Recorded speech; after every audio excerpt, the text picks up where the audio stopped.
Good afternoon, YouTube. Going to ask for a little bit of help today. A friend of mine told me if I come get it, I could have this piece of fine international harvester equipment. My question is, I can't find where a model number may have went, or a model number sticker or whatever. I haven't searched the internet yet. I'm going to plan on doing that tonight, but if anybody out there knows what kind of or what model cultivator this is, if you don't mind, just leave it in the comments below. It's greatly appreciated. I'll do a little quick look so everybody can see. It has plenty of IH casting numbers on it, and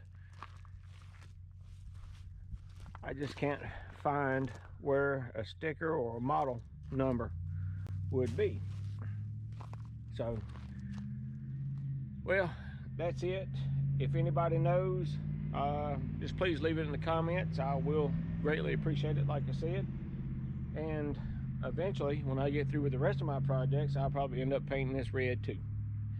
Well, thanks for watching, and any help given is greatly appreciated. Thanks again.